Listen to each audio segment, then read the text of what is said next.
মুসলমানের সন্তান নাস্তিক হয়ে যাচ্ছে, সে এখন আল্লাহকে মানে। তাহলে শিক্ষার কারণে, ক্ষমতার কারণে, চেয়ারের কারণে, অর্থের কারণে, অহংকারের কারণে, ইসলাম বিরোধী শক্তি তার উপর প্রভাব বিস্তার করার কারণে মানুষ কাফের হয়ে যাচ্ছে।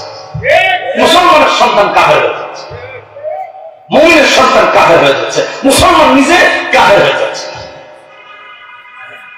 আসেন, এটা তো আমাদের সন্তানদের কথা বললাম, এমনকি আমাদের সমাজের কথা বললাম। আরেকটা উদাহরণ দিই, উদাহরণ নাম্বার 2। গত কিছুদিন আগে আমাদের দেশে এক বাউল শিল্পী, বাউল আবুল সরকার, আল্লাহকে নিয়ে বাজে কথা বলেছে। বলেছে আল্লাহ নাকি গুয়া আকাশে পায়,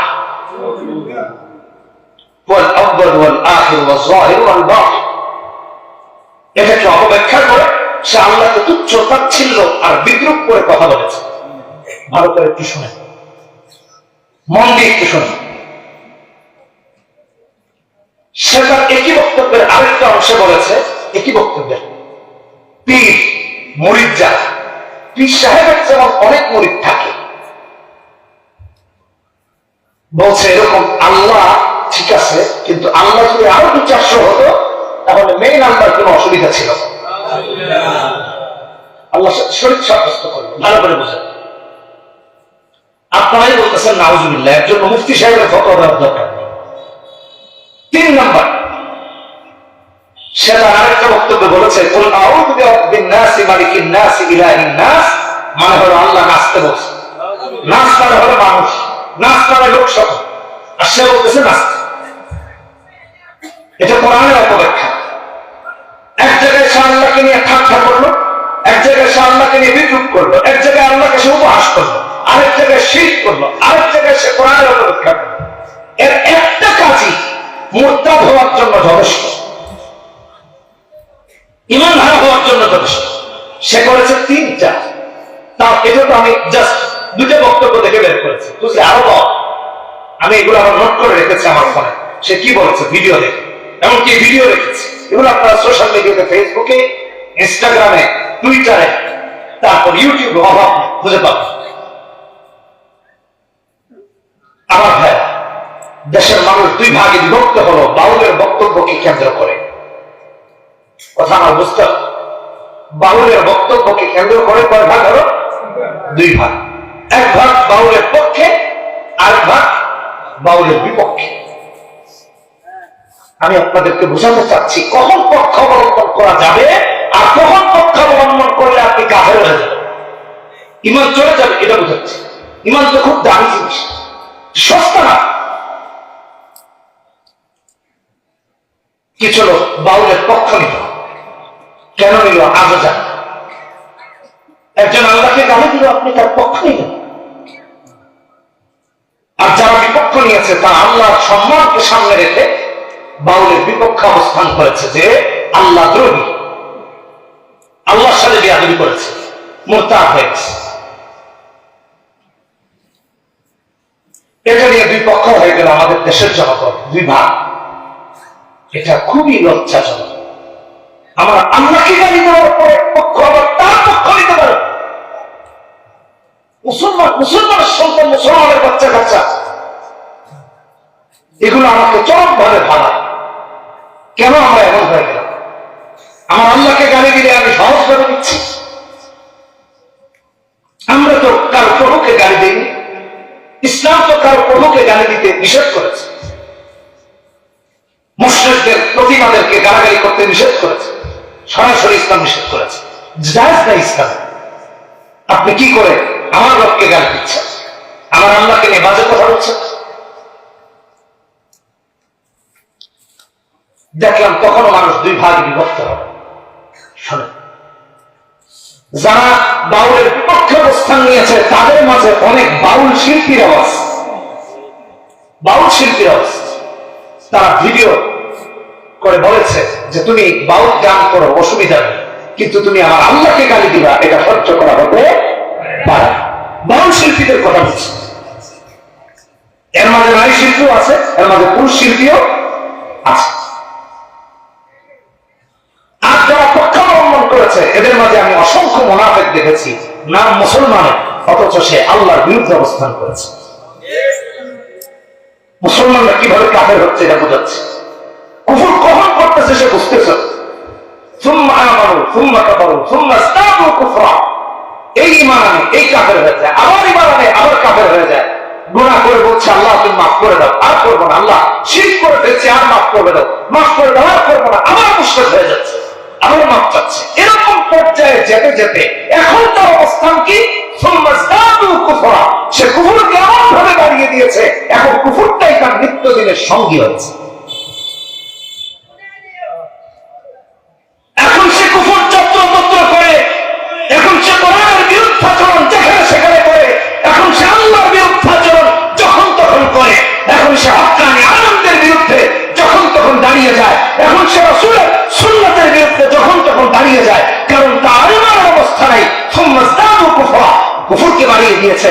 আমার ভাইরা কোরআনে হাকিম করে দেখেন, সূরা আনফাল 13 নম্বর আয়াত, আমার আল্লাহ বলেছেন মান ইশাকাতিল্লাহ ওয়া রাসূলহু ফাইন্নাল্লাহা শাদীদুল ইকাব। সূরা তাওবা 63 নম্বর আয়াতে আমার আল্লাহ বলেছেন মান ইউহাদিদিল্লাহ ওয়া রাসূলহু ফাআন্না লাহু নার জাহান্নাম।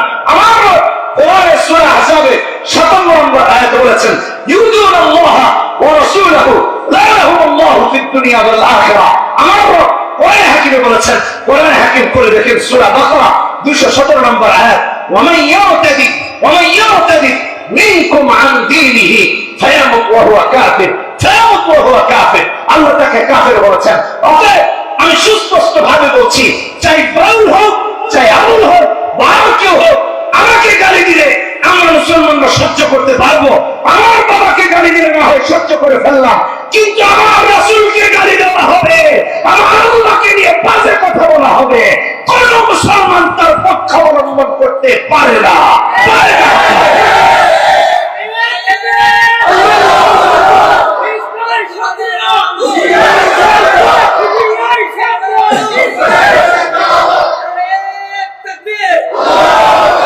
আমি এতক্ষণ যা বললাম ঈমান প্রসঙ্গে, ঈমান কখন হারিয়ে ফেলছি। মেগা কচ্ছপিয়া সংগঠনের উদ্যোগে আয়োজিত আজকের এই 16তম তাসসিরাতুন নবী সাল্লাল্লাহু আলাইহি ওয়াসাল্লাম মাহফিলের সম্মানিত সভাপতি আলহাজ হযরত মাওলানা আকুম সাদিক হাফিজাহুল্লাহ, জনাব হযরত মাওলানা হাফেজ জাবের আহমেদ হাফিজাহুল্লাহ, দীর্ঘ সময় আলোচনা করেছেন মুফতি শামসুল আবরার তামিমি উজানি, আলোচনা করেছেন হাফেজ কারি মাওলানা মুফতি আব্দুল লতিফ ফারুকি, আলোচনা করেছেন শাইখুল্লাহ ইমরান এবং অন্যান্য উলামায়ে কেরাম। উপস্থিত সম্মানিত আলেমে দ্বীনগণ, পিতৃতুল্য বাবারা, যুবক বন্ধুরা, পর্দার আড়ালে অবস্থানরত মা বোনেরা, শুভেচ্ছা জানিয়ে কৃতজ্ঞতা জ্ঞাপন করছি মহান আল্লাহ সুবহানাহু ওয়া তাআলার দরবারে, যিনি ভালোবেসে দয়া করে মহব্বত করে প্রচন্ড শীত উপেক্ষা করে কোরআনের নবীজির সুন্নাতের এই মাহফিলে আমাদেরকে আসার এবং বসার তৌফিক দিয়েছেন। এজন্য বলে আলহামদুলিল্লাহ। কোরআন কারীমের দুটি আয়াত তিলাওয়াত করেছি সূরা নিসা থেকে। সূরা নিসা এটা কোরআনের ৪র্থ সূরা। সাউন্ড ঠিক আছে? এরকম থাক, অসুবিধা না হলে আপনার তো ওখানে ধরার দরকার নেই, না হইলে ধরে, আর না হয় যদি শয়তান কিছু বলে টলে ধরে। সূরা নিসা এটা কোরআনের ৪র্থ সূরা। আমাদের আলোচনা আজকের মাহফিলের যেন শেষ না হয়ে যায়, জীবনে যতদিন বাঁচবো এটা যেন আমাদের পাথেয়। এমন এক বিষয় নিয়ে কথা বলছি যেটা নারী পুরুষ উভয়ের জন্য খুবই দরকারি, নারী এবং পুরুষের জন্য। আলোচনার পূর্বে আমরা কি আলোচনা হচ্ছে এ ব্যাপারে একটু পরিচিতি লাভ করি, এটা প্রয়োজন।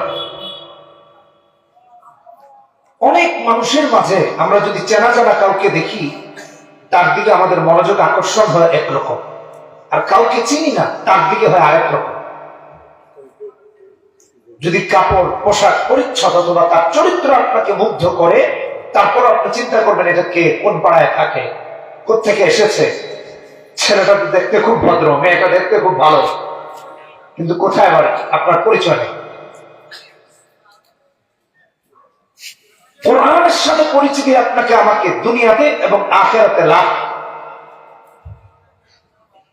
পন্থায় নিয়ে যাবে, লাভজনক অবস্থানে নিয়ে যাবে। এজন্য কোরআনের সাথে সম্পর্ক রাখি। কার বাড়ি কোথায় এটা তো খুব জানা।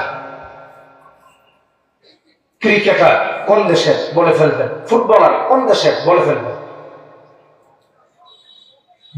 কোরআনের সাথে আমাদের এত বেশি দূরত্ব তৈরি হয়েছে যে কোরআনের একটা সূরা, এটা কি কোরআনের কিনা আমরা জানি না। এমনকি কমন সূরা এটা কোরআনের আমরা জানি না। বর্তমান আমাদের এই অবস্থা। সূরাতুল ফাতিহা দিয়ে কোরআন শুরু হয়েছে, ফাতিহা। তারপরে সূরা হলো সূরাতুল বাকারা, তারপর হলো আলে ইমরান, তারপর হলো সূরা নিসা। আল্লাহ রাব্বুল আলামিন এই চতুর্থ সূরাতে 176টি আয়াত আমাদের জন্য দিক নির্দেশনা দিয়েছেন। 176টি।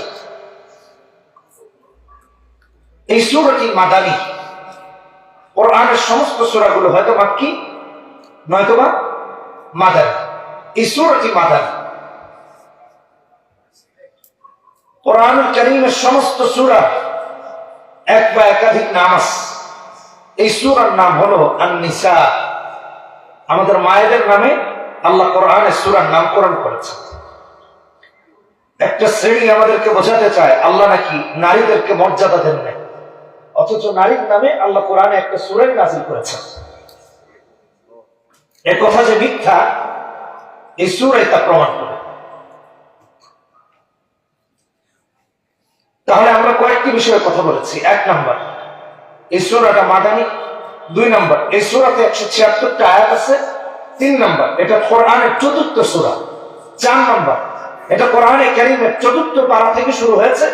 আমি যে আয়াত দুটি তেলাওয়াত করেছি এগুলো 5 নাম্বার পারা হিফজুল কোরআনের 19 নাম্বার পৃষ্ঠার দুটি আয়াত। সূরাটি মাদানী।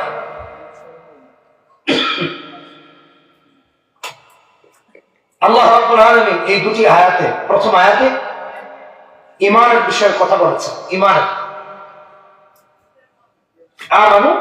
আমিনু বিল্লাহি ওয়া রাসূলিহি ওয়াল কিতাবিল্লাযী নাযালা আলা রাসূলিহি ওয়াল কিতাবিল্লাযী আনজালা মিন ক্বাবল ওয়া মান ইয়াকফুর বিল্লাহি ওয়া মালাইকাতিহি ওয়া কুতুবিহি ওয়া রুসুলিহি ওয়াল ইয়াউমিল আখির ফাকাদ দাল্লা দালালান বাঈদা। ভালো করে বুঝি, কথাগুলো একটু মনোযোগ দিয়ে শুনতে হবে। আল্লাহর উপর ঈমান আনতে হবে। ভালো করে শুনে,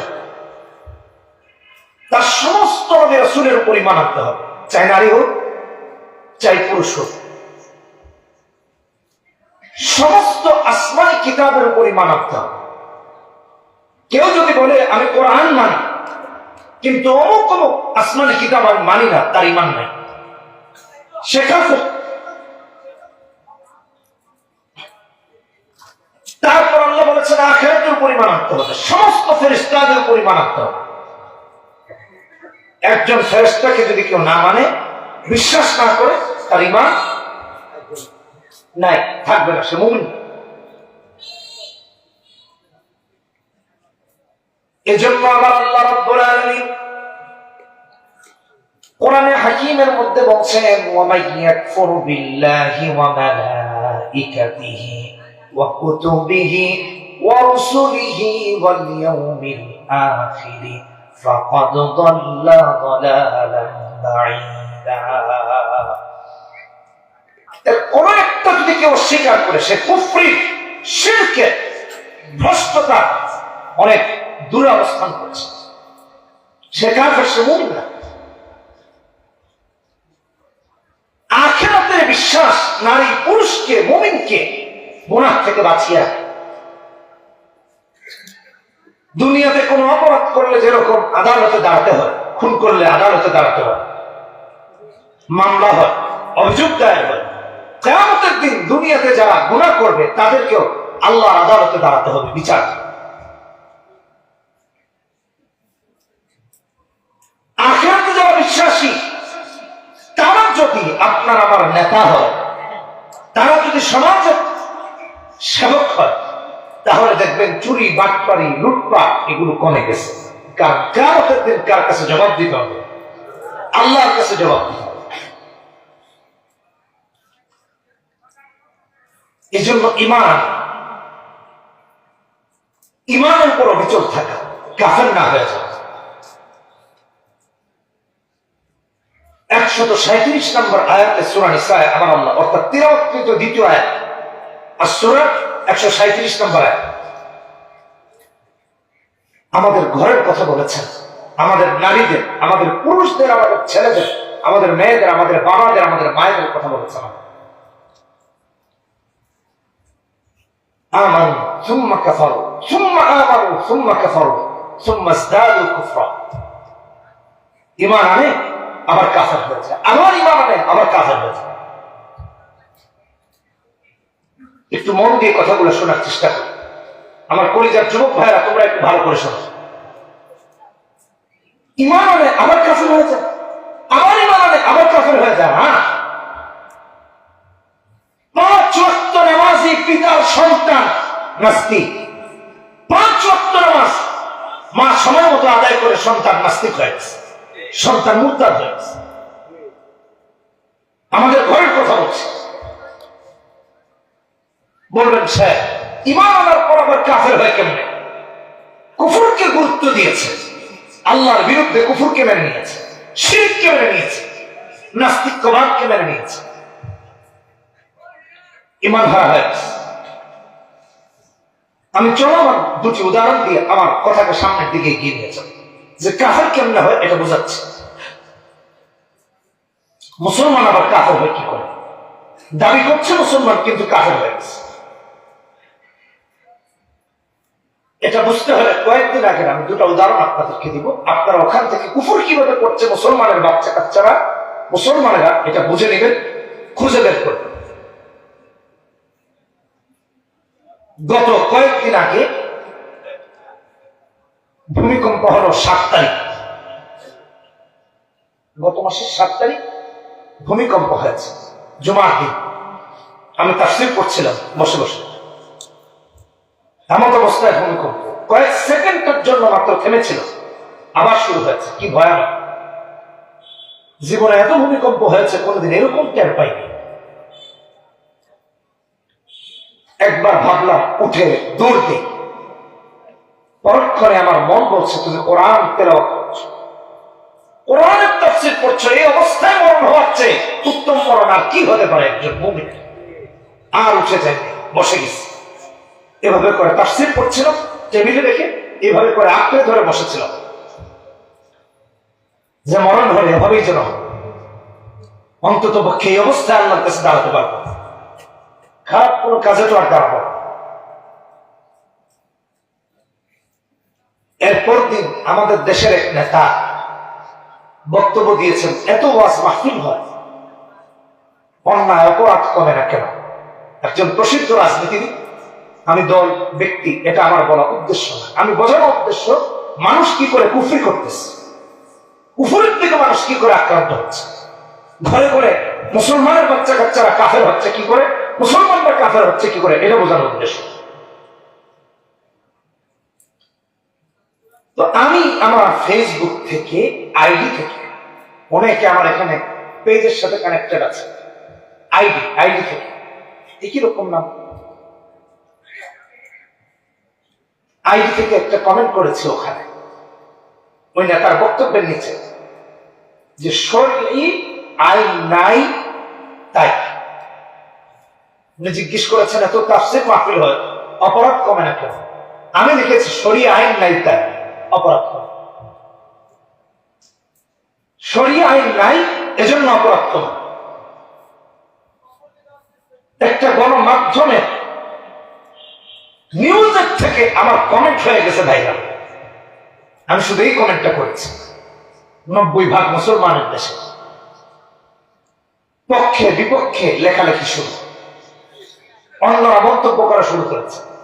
কেউ পক্ষে রিয়েক্ট দিয়ে লাভ দিচ্ছে, কেউ কেয়ার দিচ্ছে, কেউ লাইক দিচ্ছে, আবার কেউ অপছন্দের রিয়েক্ট দিচ্ছে শরীয়ত আইনের এই কথার উপর। শুধু তাই না, অনেকে গালাগালি শুরু করেছে। আমি কমেন্টটা কাটলাম না, কারণ আমার দেখা উদ্দেশ্য এই দেশ কোথায় যাচ্ছে, জনগণ কি করছে। জেনারেল লাইনে আমি ঢাকা কলেজে সোশ্যোলজি সমাজ বিজ্ঞান নিয়ে পড়েছি। আর একজন মুফতি যদি হই, পড়াশোনা যেহেতু করেছি, মুফতি সাহেব না বাট পড়াশোনা করেছি, তাহলে সমাজ সম্পর্কে অবগত থাকা এটা মুফতির দায়িত্ব। খুঁজে বের করা সমাজে কুসংস্কার কি আছে, অন্যায় কি আছে, সমাজ কোন পরিস্থিতিতে আছে, মানুষের এখন কি প্রয়োজন, এটা একজন আলেমের জন্য সচেতন থাকা খুব জরুরি। মানুষ আমাকে গালি দিচ্ছে, আমি কমেন্টটা কাটলাম না, মানুষের মতামত যাচাইয়ের জন্যই কাটি, যে আমাদের দেশের ছেলেদের অবস্থা কি একটু দেখি। গালি খাচ্ছি কিন্তু কাটি না। আমার অনেক ছোট ভাই আছে, বলতেছে সাহেব আপনি কমেন্ট করছেন, উল্টা পাল্টা মন্তব্য করতেছে, এটা কেটে ফেলেন। আমি বললাম আমি তো দেখতেই চাচ্ছি কারা উল্টা কথা বলে, মানে কোরআন বা শরীয়ত আইনের পক্ষে কারা বিপক্ষে কারা, এটাই আমার যাচাই করার উদ্দেশ্য, আর কিছু। শরীয়ত আইন এটা আল্লাহর আইন, শরীয়ত আইন কোরআনের আইন, শরীয়ত আইন আল্লাহ রাসূলের সুন্নাত থেকে নেওয়া আইন। মুসলমানের সন্তান শরীয়ত আইন চায় না, এটা কোন মুসলমান চায় না, এটা যাচাই হবে। আদৌ কি সে মুসলিম কিনা এটা তো জানা দরকার আমাদের। আমরা খালি 90% মুসলমান দাবি করলে তো হবে না।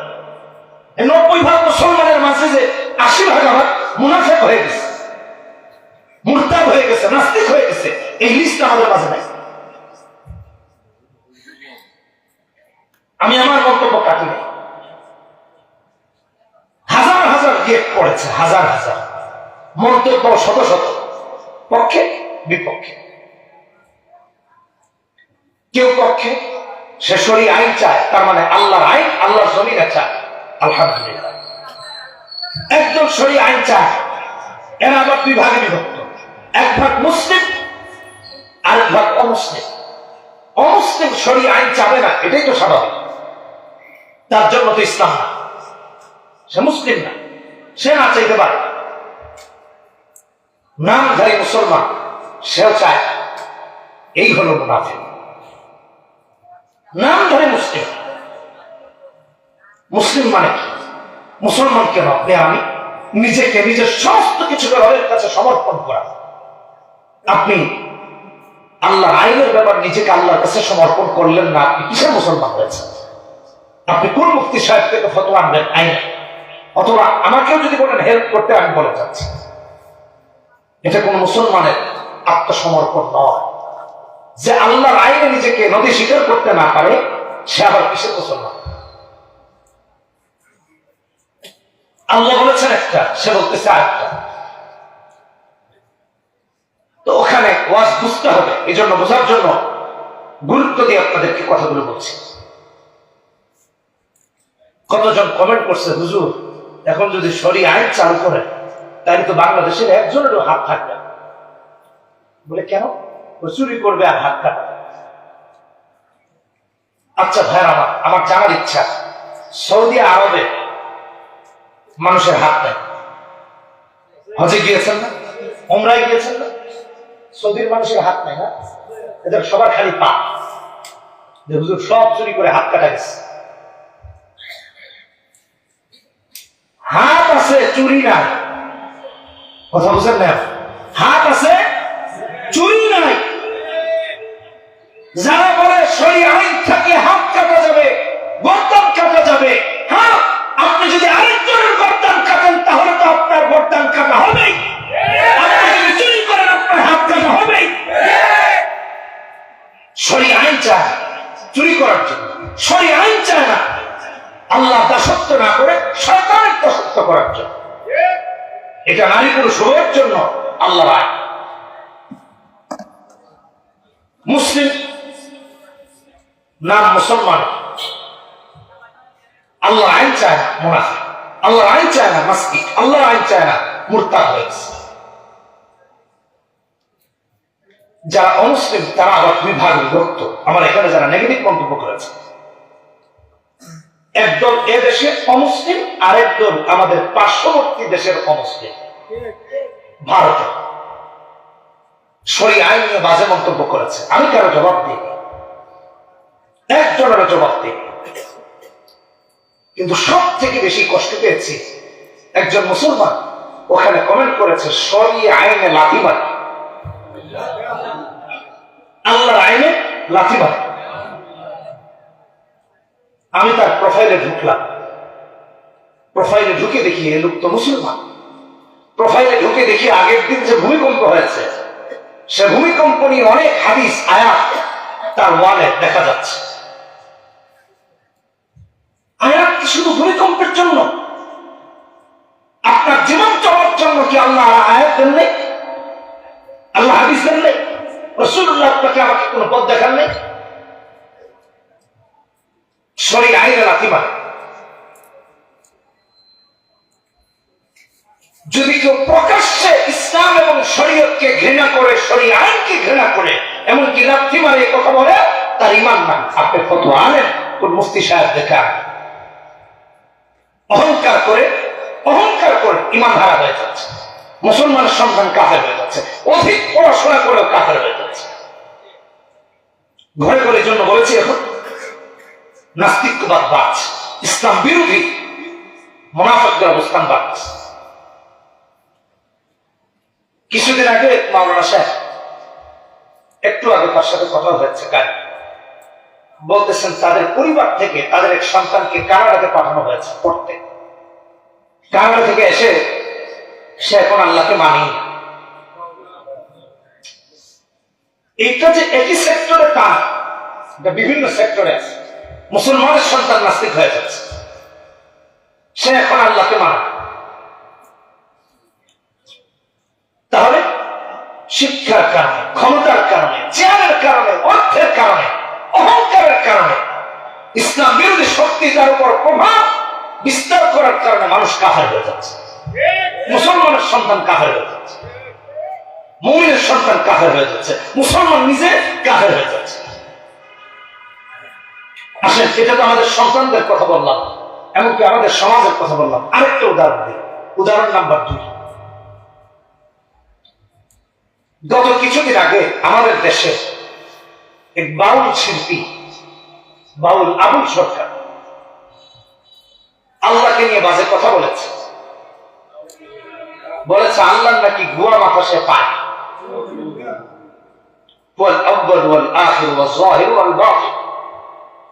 এটাকে অপব্যাখ্যা করে সে আল্লাহকে তুচ্ছ তাচ্ছিল্য আর বিদ্রুপ করে কথা বলেছে।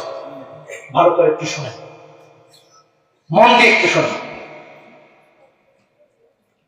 সে তার একই বক্তব্যের আরেকটা অংশে বলেছে, একই বক্তব্যের পীর মুরিদ, যারা পীর সাহেবের যেমন অনেক মুরিদ থাকে,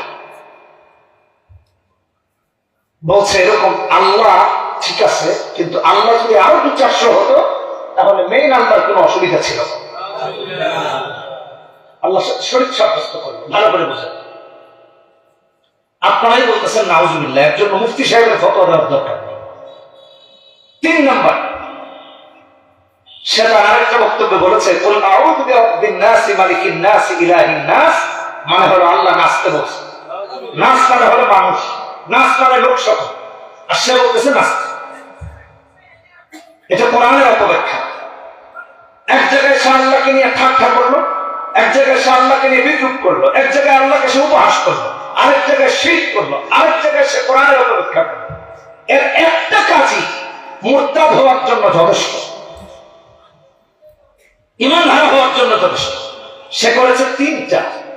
তাও এটা তো আমি জাস্ট 2টা বক্তব্য দেখে বের করেছি, বুঝলে আরো পাওয়া। আমি এগুলো আবার নোট করে রেখেছি আমার ফোনে। সে কি বলেছে ভিডিও দেখে, এমনকি ভিডিও রেখেছি। এগুলো আপনারা সোশ্যাল মিডিয়াতে, ফেসবুকে, ইনস্টাগ্রামে, টুইটারে, তারপর ইউটিউবে অভাব খুঁজে পাবেন। আমার ভাই, দেশের মানুষ দুই ভাগে বিভক্ত হলো বাউলের বক্তব্যকে কেন্দ্র করে। কথা আমার বুঝতে হবে, বাউলের বক্তব্যকে কেন্দ্র করে কয় ভাগ হলো? দুই ভাগ। এক ভাগ বাউলের পক্ষে, আরেক ভাগ বাউলের বিপক্ষে। আমি আপনাদেরকে বোঝাতে চাচ্ছি কখন পক্ষ অবলম্বন করা যাবে আর কখন পক্ষ অবলম্বন করলে আপনি কাফের হয়ে যাবেন, ইমান চলে যাবে, এটা বোঝাচ্ছি। ইমান তো খুব দামি জিনিস, সস্তা না। কিছু লোক বাউলের পক্ষ নিল, কেন নিল আজও জানে। একজন আল্লাহকে গালি দিল, আপনি তার পক্ষ নিলেন। আর যারা বিপক্ষ নিয়েছে তারা আল্লাহর সম্মানকে সামনে রেখে বাউলের বিপক্ষে অবস্থান করেছে, যে আল্লাহ দ্রোহী, আল্লাহর সাথে বেয়াদবি করেছে, মুরতাদ হয়ে গেছে। এটা নিয়ে দুই পক্ষ হয়ে গেল আমাদের দেশের জনগণ, দুই ভাগ। এটা খুবই লজ্জাজনক। আমরা আল্লাহকে গালি দেওয়ার পরে পক্ষ আবার তার পক্ষ নিতে পারে। মুসলমানের সন্তান, মুসলমানের বাচ্চা কাচ্চা, এগুলো আমাকে চরম ভাবে ভালো। কেন আমরা এমন হয়ে গেলাম? আমার আল্লাহকে গালি দিলে আমি সহজ ভাবে দিচ্ছি। আমরা তো কারো প্রভুকে গালি দিইনি। ইসলাম তো কারো প্রভুকে গালি দিতে নিষেধ করেছে, মুশরিকদের প্রতিমাদেরকে গালাগালি করতে নিষেধ করেছে, সরাসরি ইসলাম নিষেধ করেছে। জায়েজ না ইসলাম। আপনি কি করে আমার রবকে গালি দিচ্ছেন, আমার আল্লাহকে নিয়ে বাজে কথা বলছেন? দেখলাম তখনও মানুষ দুই ভাগে বিভক্ত হবে। শোনেন, যারা বাউলের বিপক্ষে অবস্থান নিয়েছে তাদের মাঝে অনেক বাউল শিল্পীর আওয়াজ, বাউল শিল্পীর আওয়াজ। তারা ভিডিও করে বলেছে যে তুমি বাউল গান করো, অসুবিধা নেই, কিন্তু তুমি আমার আল্লাহকে গালি দিবা, এটা সহ্য করা হতে পারে। বাউল শিল্পীদের কথা বলছে। এর মাঝে নারী শিল্পীও আছে, এর মাঝে পুরুষ শিল্পীও আছে। আর যারা পক্ষাবলম্বন করেছে এদের মাঝে আমি অসংখ্য মুনাফিক দেখেছি, নাম মুসলমানের, অথচ সে আল্লাহর বিরুদ্ধে অবস্থান করেছে। মুসলমানরা কিভাবে কাফের হচ্ছে এটা বোঝাচ্ছে। কুফর কখন করতেছে সে বুঝতেছে। সুম্মা আমানু সুম্মা কাফারু সুম্মা ইসতাদু কুফরা, এই ঈমান আনে এই কাফের হয়ে যায়, আবার ঈমান আনে আবার কাফের হয়ে যায়। গুনাহ করে বলছে আল্লাহ তুমি মাফ করে দাও, আর করবো না। আল্লাহ শিরক করে ফেলছে, আর মাফ করবে দাও, মাফ করে দাও, আর করবো না। আবার মুশরিক হয়ে যাচ্ছে, আবার মাফ চাচ্ছে। এরকম পর্যায়ে যেতে যেতে এখন তার অবস্থান কি? সুম্মা ইসতাদু কুফরা, সে কুফরকে এমন ভাবে বাড়িয়ে দিয়েছে, এখন কুফরটাই তার নিত্যদিনের সঙ্গী হয়েছে। এখন সে কুফর যত্রতত্র করে, এখন সে কোরআনের বিরুদ্ধাচরণ যেখানে সেখানে করে, এখন সে আল্লাহর বিরুদ্ধাচরণ যখন তখন করে, এখন সে হক্কানি আলেমদের বিরুদ্ধে যখন তখন দাঁড়িয়ে যায়, এখন সে রাসূলের সুন্নাতের বিরুদ্ধে যখন তখন দাঁড়িয়ে যায়, কারণ তার ঈমানের অবস্থা নাই। সুম্মা ইসতাদু কুফরা, কুফরকে বাড়িয়ে দিয়েছে। আমার ভাইরা, কোরআনে হাকিম করে দেখেন সূরা আনফাল 13 নম্বর আয়াত, আমার আল্লাহ বলেছেন মান ইশাকাতিল্লাহ ওয়া রাসূলহু ফাইন্না আল্লাহা শাদীদুল ইকাব। সূরা তাওবা 63 নম্বর আয়াতে আমার আল্লাহ বলেছেন মান ইউহাদিদিল্লাহ ওয়া রাসূলহু ফাআন্না লাহু নার জাহান্নাম। আমার কোরআনে সূরা আহজাবে 57 নম্বর আয়াতে বলেছেন ইউদুনাল্লাহা ওয়া রাসূলহু লাআনাহুমুল্লাহু ফিদ দুনিয়া ওয়াল আখিরাহ। আমার কোরআনে হাকিমে বলেছেন, কোরআনে হাকিম করে দেখেন সূরা বাকারা 217 নম্বর আয়াত ওয়ামান ইয়ারতাদি মিনকুম আন দীনিহি ফায়ামুত ওয়া হুয়া কাফির, ফায়ামুত ওয়া হুয়া কাফির। আল্লাহ তাকে কাফের বলেছেন। অতএব আমি সুস্পষ্ট ভাবে বলছি, চাই বাউল হোক, চাই আবুল হোক, বা কেউ হোক, আমাকে গালি দিলে আমরা মুসলমানরা সহ্য করতে পারবো। আমার বাবাকে গালি দিলে না হয় সহ্য করে ফেললাম, কিন্তু আমার রাসূলকে গালি দেওয়া হবে, আমার আল্লাহকে নিয়ে বাজে কথা বলা হবে, কোন মুসলমান তার পক্ষ অবলম্বন করতে পারে না, পারে না।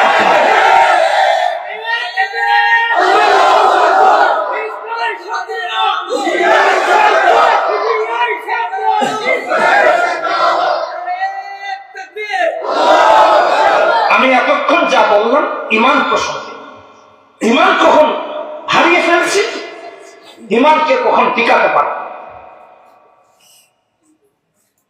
কুফরের সমর্থন করলে কাফের হয়ে যাবে, আল্লাহ সম্মানের বিরুদ্ধাচরণ করলে কাফের হয়ে যাবে, এতে কোনো সন্দেহ নেই। মুসলমানের সন্তান লাখ লাখ বাউলের আল্লাহ বিরোধী বক্তব্য সমর্থন করছে, বাউলের আল্লাহকে নিয়ে বিদ্রুপাত্মক কথা সমর্থন করছে। কেউ আমার আল্লাহকে গালি দেয়, আরে ভাই আপনার ভাইকে কেউ যদি গালি দেয় তাহলে তো আপনি তার সাথে শত্রুতা রাখবেন। আমার ভাইরে গালি দেয়, আল্লাহ কি আপনার কাছে এসছে নগণ্য? নাউযুবিল্লাহ। এই জন্য ইমানের উপর অবিচল থাকা, কোরআনের উপর অবিচল থাকা, ইসলামের উপর অবিচল থাকা।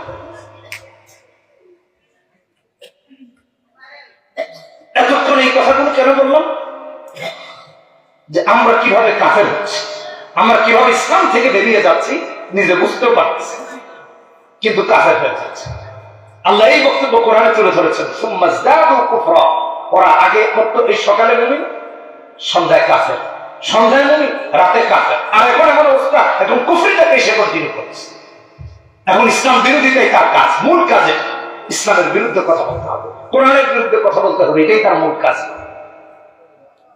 কলিজার ভাইরা, মাহফিলের জন্য যেন আমরা ইমানের উপর থাকতে পারি, এটা কোন সার্কাস না।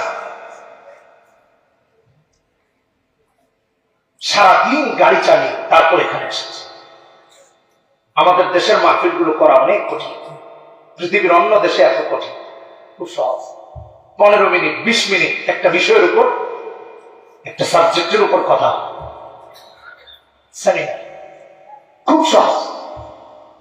সেখানে আপনাকে কষ্ট করতে হয় না, এফোর্ট দিতে হয়। আমেরিকাতে দেখেছি, লন্ডনে দেখেছি, কানাডাতে দেখেছি, তারপর স্কটল্যান্ডে দেখেছি, মালয়েশিয়াতে দেখেছি, অনেক দেশে দেখেছি। কিন্তু আমাদের দেশে জীবনটা দিয়ে দিতে হয়, তারপরে কলিজা পর্যন্ত সব কথা বোঝানো যায়। একটু ভালো করে শুনুন, ওই দেশের মানুষকে যদি এমনি বলা হইতো তাহলে ওরা মনে হয় অজ্ঞান হয়েছে। বাপরে বাপ, বোঝানোর জন্য এত কষ্ট করতেছে। ঈমান আর কুফর, এটাকে বুঝতে হবে। কুফরি সমর্থন, কুফরি বক্তব্যের সমর্থন, কুফরি কর্মকাণ্ডের সমর্থন মুমিন করতে পারে, বাস এটাই ঈমান। ঈমানের উপর ঈমান এনেছি, ঈমানের উপর থাকে। এই জন্য ঈমানের উপর যদি অবিচল থাকতে হয় তাহলে 5টা কাজ করতে হবে। কয়টা? সবাই সবাই বলি কয়টা? 5টা। একেবারে মুখস্থ করে বাড়িতে যাও। আমার মা বোনরা যারা শুনছেন পর্দার আড়াল থেকে তাদেরকে বলছি, এই 5টা কাজ আজকের সবক, আজকের সবক, এই 5টা কথা, 5টা কাজ, এই 5টা বিষয়ে যত্নবান হওয়া লাগবে। 1 নম্বর কোরআন সুন্নাহ আঁকড়ে ধরা। 1 নম্বর সবাইকে বলতে হবে, সবাইকে বলতে হবে। 1 নম্বর কি? ওই যে পিছনে 1 নম্বর কি? কোরআন এবং সুন্নাহকে আঁকড়ে ধরা। কোরআন সুন্নাহ তো আছে, এটাকে ধরতে হবে, ছাড়া যাবে। আল্লাহ রাব্বুল আলামিন কেমন করে আঁকড়ে ধরতে বলেছেন? সূরা হামিমাস সাজদাতে আমার আল্লাহ বলছেন, ইন্নাল্লাযীনা ক্বালু রাব্বুনাল্লাহ সুম্মা ইসতাকামু তাতানাজ্জালু আলাইহিমুল মালাঈকাতু আল্লা তাখাফু ওয়া লা তাহজানু ওয়া আবশিরু বিল জান্নাতিল্লাতী কুনতুম তুআদুন। যারা বলবে আল্লাহ আমার রব, তিনি এমন ভাবে তার রব হবেন যাতে করে সব জায়গায় তিনি রব, টাকা পয়সা যেন তার রব হয়ে না যায়, ক্ষমতা, চেয়ার, পদবি, এগুলো যেন তার রব না হয়, এগুলো যেন তার উপাস্যে পরিণত না হয়। আল্লাহ আমার রব, তিনি আমাকে খাওয়াবেন, তিনি আমাকে লালন পালন করেছেন, বাস, আর কেউ না, আমার দল না, আমার কেউ না। আল্লাহ রাব্বুল আলামিন এমন মুমিনের জন্য বলছেন, ফালা খাউফুন আলাইহিম ওয়ালা হুম ইয়াহজানুন। সূরা আহকাফ 13 নম্বর আয়াতে আল্লাহ বলেছেন, তার ভয় নাই, তার কোনো চিন্তা টেনশন নাই। 30 নম্বর আয়াতে সূরা হামিমাস সাজদা আমার আল্লাহ বলেছেন ফেরেশতা তার সুসংবাদ দেয় আল্লাহর জান্নাতে। আর ফেরেশতা এই সুসংবাদ দেয় আল্লাহ তাখাফু ওয়া লা তাহজানু, হে আল্লাহর বান্দা বান্দি তুমি ভয় করো না, চিন্তা করো না, কারণ যার আল্লাহ আছে তামাম দুনিয়া তার না থাকলেও কিছু যায় আসে না। যার আল্লাহ আছে তার সব আছে, আর যার আল্লাহ নাই তার কিছু নেই। যার আল্লাহ নাই তার কিছু নেই ভাইরা। এই জন্য আল্লাহকে সব বানাই, আল্লাহকে রব বানাই, আল্লাহকে রব বানাই। আমার আল্লাহ কোরআনে হাকিমে অন্য আয়াতে বলেছেন, সূরা নিসাতে 175 নম্বর আয়াতে শেষ আয়াতের আগে আয়াত, ফাআম্মাল্লাযীনা আমানু বিল্লাহি ওয়া তাসামু বিহি ফাসায়ুদখিলুহুম ফি রাহমাতিন মিনহু ওয়া ফাদল ওয়া ইয়াহদিহিম ইলাইহি সিরাতাম মুস্তাকিমা। আল্লাহ যে বান্দা বান্দি ঈমান আনার পরে ঈমানের উপর অবিচল থাকবে, দৃঢ় থাকবে, আমার আল্লাহ বলেন অচিরেই তার দয়া এবং অনুগ্রহে ঢুকাবেন, এমনকি সিরাতে মুস্তাকিমের উপর পরিচালনার দায়িত্ব আল্লাহ। ঈমানের উপর যে ইস্তেকামত থাকবে তারে সিরাতে মুস্তাকিমে চালাবেন আল্লাহ নিজে। এটা আল্লাহর ওয়াদা, এটা আল্লাহর কমিটমেন্ট। সিরাতে মুস্তাকিমের উপর থাকবে। আমেরিকাতে এক পাকিস্তানি বংশোদ্ভূত এক চাচাকে দেখেছেন, নাতি পুতি যা আছে সবগুলো জেনারেলে পড়তেছে, দুই একজন মাদ্রাসায় পড়তেছে। ফ্লোরিডার একটা স্টাডি করতেছে, আমেরিকা ফ্লোরিডা, যেখানে ট্রাম্পের বাড়ি। এই স্টেট আল্লাহ আমাকে 7টি স্টেটে নিয়েছেন, আমেরিকা গিয়েছি আলহামদুলিল্লাহ। এক একটা স্টেট এক একটা দেশের চেয়ে। তো এক চাচাকে দেখেছি, নাতি নটকট যতগুলো আছে সবগুলো নিয়ে গিয়ে মসজিদে পড়ে থাকে, দুষ্টামি করছে, ওরা বাসায় চলে যাচ্ছে, ওরা আসতেছে। তো তিনি একদিন তার অভিব্যক্তি আমার কাছে প্রকাশ করে বলছেন, ছোট মানুষ, আমি যেন তাদেরকে আল্লাহর পথে নিয়ে থাকতে পারি এই জন্য ধরে বেঁধে নিয়ে আসি, আবার ওদেরকে স্বাধীনতা। মসজিদের বাহিরে ওরা একটা গাড়ি এনেছে, যে গাড়িটা আবার গাড়ির ভেতরে করে এনেছে, প্রাইভেট কারের ভ্যানে করে। ওরা হয়ে গেছে পোলাপান, ওই গাড়ি খুলছে, খুলে ওইটারে গাড়ি বানায় অ্যারেস্ট করতেছে, ওটাকে জোরাতালি দিচ্ছে। আমি কি জিজ্ঞেস করলাম এত রাতে কি করছো? বলতেছে যে মসজিদ আসছে, বলছে এটা গাড়িতে করে নিয়ে আসছি, এটা দিয়ে আমরা খেলাধুলা করি। উনি ওদেরকে যেভাবে হোক মসজিদে নিয়ে আসতেন। সিরাতে মুস্তাকিমের উপর অবিচলতা, অটলতা। বৃদ্ধ বয়সে বোঝা হয়ে গেছে, সোজা হয়ে হাঁটতে পারে না, হ্যাঁ বোঝা হয়ে গেছে, লাঠি ভর দিয়ে দিয়ে হাঁটে। এখনো সন্তানকে, পরিবারকে মসজিদ মুখী করার জন্য প্রতি সপ্তাহে আল্লাহর ঘরে গিয়ে পড়ে থাকে। বাবাকে খাবার দাবার তোমরা যা খাও খাও, এক এক রেস্টুরেন্ট থেকে হালাল ফুড অর্ডার করে করে, তুমি পিজা খাবা ওকে পিজা, তুমি বার্গার খাবা বার্গার, তুমি নুডলস খাবা ওকে খাও, তুমি পাস্তা পাস্তা। আর আমরা মসজিদ মুখী নিজের সন্তানকে করি ইস্তেকামত। এটা আমাকে চরমভাবে শিক্ষা দিয়েছে যে আসলে একটা পরিবারকে আপনি যত কষ্ট হোক মসজিদ মুখী করেন, যত কষ্ট হোক মাদ্রাসা মুখী করেন, যত কষ্ট হোক মাহফিল মুখী করেন, এক কথায় যদি বলি আল্লাহর পথে তাকে একটু চিনে দেন, জানায় দেন, এটা মুমিনের কথা। আমার ভাইয়েরা, দৃঢ়তা কেমন হয় একটু বোঝার জন্য যদি বলি, রাসূলুল্লাহর একটা উদাহরণ আপনাদের সামনে আমি দিই। আল্লাহর হাবিব ঈমান এনেছেন, কাফেরদের সমস্ত নির্যাতন নিপীড়ন সয়ে গেছেন, এক মুহূর্তের জন্য কালেমা হাতছাড়া করেন নাই। সমস্ত জুলুম, সমস্ত নির্যাতন পদদলিত করে রাসূলুল্লাহ তার ইসলামের দাওয়াত নিয়ে অগ্রগামী হয়েছে, সারা বিশ্বে পৌঁছে দিয়েছেন কালেমার দাওয়াত। এক মুহূর্তের জন্য বাতিলের কাছে মাথা নত করেন নাই বলেছি। আল্লাহ তার উপর আসা নির্যাতনের প্রমাণ কোরআনে দিয়েছে। একটু আপনাদের কাছে কোরআন থাকলে একটু খুলে দেখেন সূরা আনফাল 30 নম্বর وَإِذْ يَمْكُرُ بِكَ الَّذِينَ كَفَرُوا لِيُثْبِتُوكَ أَوْ يَقْتُلُوكَ أَوْ يُخْرِجُوكَ وَيَمْكُرُونَ وَيَمْكُرُ اللَّهُ وَاللَّهُ خَيْرُ الْمَاكِرِينَ নবীজি বলছেন ওরা মুহাম্মদ সাল্লাল্লাহু আলাইহি ওয়াসাল্লামকে বন্দী করতে চায়। আল্লাহ বলছেন কোরআন বন্দী করতে চায়, হত্যা করতে চায়, মক্কা থেকে বের করে দিতে চায়। রাসূলুল্লাহ বিচলিত হন নাই। মক্কা থেকে বের করে দেওয়ার আশঙ্কা ছিল, এক পর্যায়ে হিজরত করেছে, মদিনায় চলে গেছেন, ইসলাম ছাড়েন না। ওরা কেউ বলে মুহাম্মদ মেরে ফেলবো তোমাকে, কেউ বলে মুহাম্মদ হাত কেটে দিব, কেউ বলে গলা কেটে দিব, কেউ বলে মক্কা থেকে বের করে দিব, কেউ বলে হত্যা করবে। আল্লাহর হাবিব ইসলাম ছেড়ে দেন নাই, কারণ ঈমান আনার অপরাধে কালেমার দাওয়াত দেওয়ার কারণে আল্লাহর হাবিবের উপর ওরা হুমকি দিতে লেগেছে। নাউজুবিল্লাহ। বলছে কালেমার দাওয়াত বন্ধ করো, লা ইলাহা ইল্লাল্লাহ দাওয়াত চলবে না, তাহলে আমাদের লাতের কি হবে, মানাতের কি হবে, উজ্জার কি হবে, হুবলের কি হবে? ইসলামের দাওয়াত বন্ধ করো। মুহাম্মদ সাল্লাল্লাহু আলাইহি ওয়াসাল্লাম। আমার বন্ধুগণ, আপনাদের যারা আছে আশা করি নবীজি যখন মায়ের পেটে বাবা আব্দুল্লাহর ইন্তেকাল হয়ে গেছে, যখন তিনি 6 বছর বয়সে মার ইন্তেকাল হয়ে গেছে, নবীর বাবাও নাই, মাও নাই, নিরেটে তিন।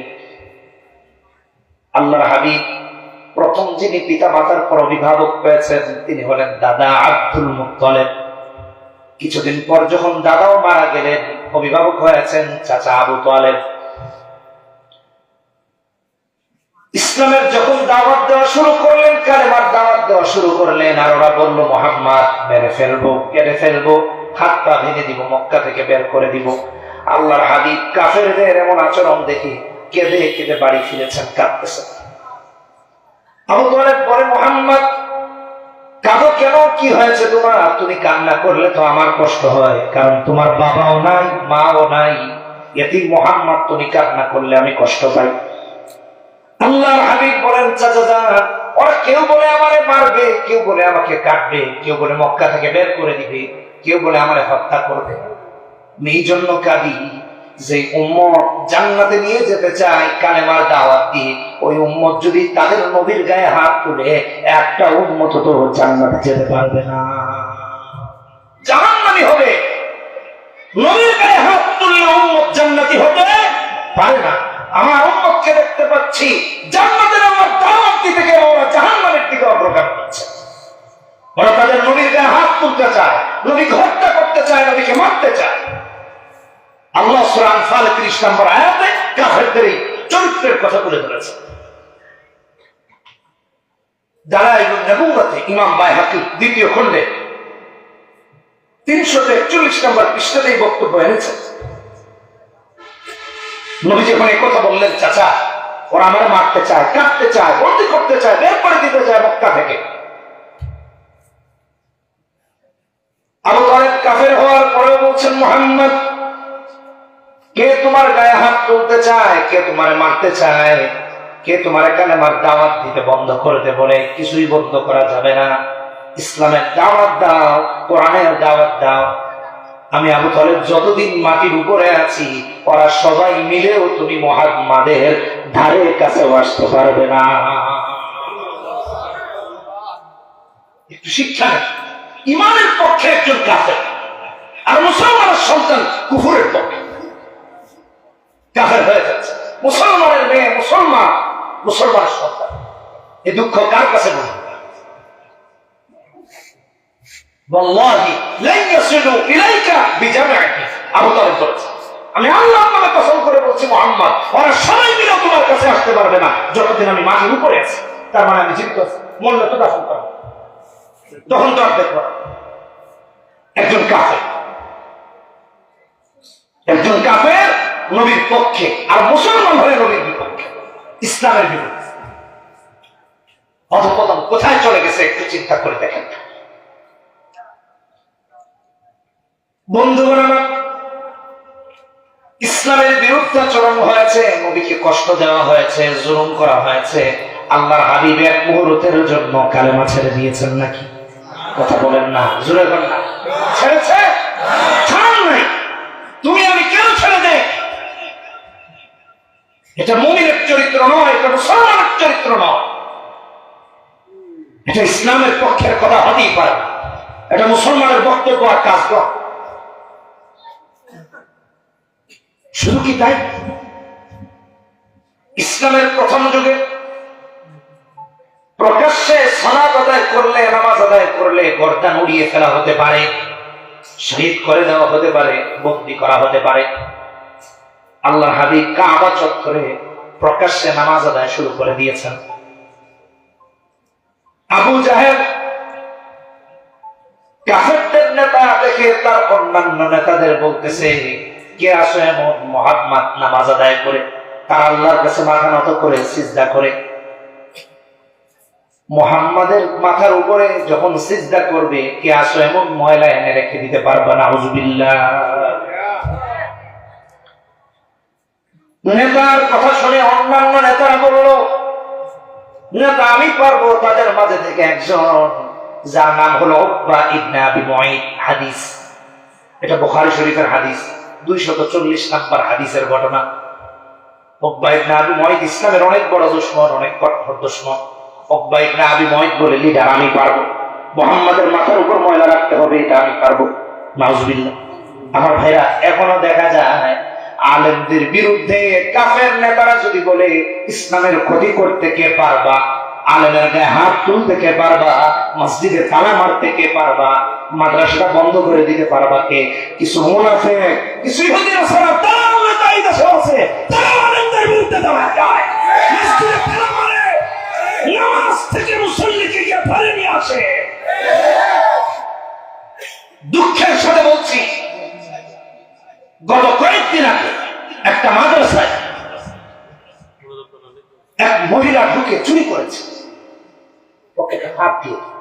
তার সিসিটিভি ফুটেজ আছে, তার ফুটেজ আছে,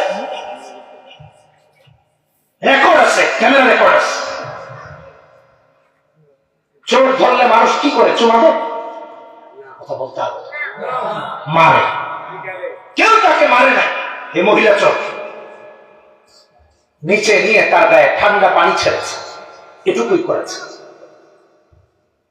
একজন চোরের সাথেই আচরণ করেছে। মাদ্রাসার ছাত্রদেরকে ধরে জেলখানায় নেওয়া হয়েছে, 1 সপ্তাহ জেল দেওয়া হয়েছে। কোথায় আছি আপনারা? কারা আমাদের প্রশাসন চালাচ্ছে? 90% মুসলমানের দেশের প্রশাসন চালাচ্ছে কারা? যেখানে চোরের বিচার হবে, উল্টো যারা ধরেছে, যার রেকর্ড আছে, যার প্রমাণ আছে, তাদের বিচার হচ্ছে। তাইলে তো দেশ থেকে 350 বাড়ি করছে বিদেশে চুরি করে টাকা, তার কি দোষ? কথা বলেন না। তাহলে রাষ্ট্রের টাকা চুরি করলে দোষ কোথায়? চুরির যদি কোনো বিচার না করে যারা চোর ধরলো তাদের বিচার করা হলো, কারণ কি জানেন? 90% মুসলমানের দেশে আধিপত্যবাদীরা ইসলাম বিরোধী শক্তিকে মাথা চাড়া দিয়ে উঠায় রাখে। শুধু তাই না, আমাদের মাথার উপর ওদেরকে বসায় দেয়। আমাদের প্রশাসনে, আমাদের অফিসে, আমাদের আদালতে, আমাদের ক্যাবিনেট মেম্বার, আমাদের রাষ্ট্রের রন্ধে রন্ধে ইহুদি নাসারা দালালদেরকে বসায় রাখা হয়েছে, যাতে করে মুসলমানদেরকে ওরা কষ্টে রাখে, যাতে করে ওদের সিদ্ধান্ত ইসলাম বিরোধী সিদ্ধান্ত। কোথায় আসি আপনারা? ইসলামের বিরুদ্ধে লাগাই দিচ্ছে। আল্লাহর হাবিব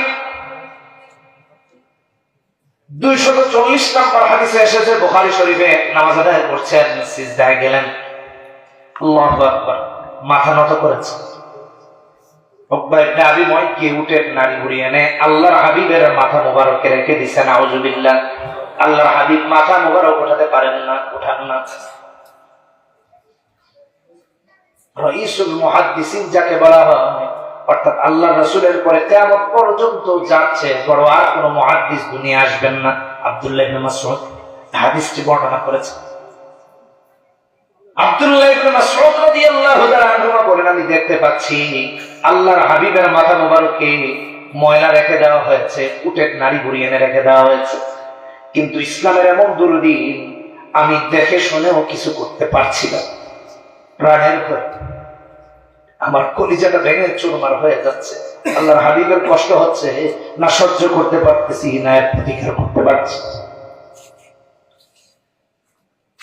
অবশেষে জান্নাতের সন্তান তিনি হবেন হযরতে ফাতিমা, নবী কন্যা। তিনি দূর থেকে দেখলেন পিতার কষ্ট, দৌড়ে এসেছেন।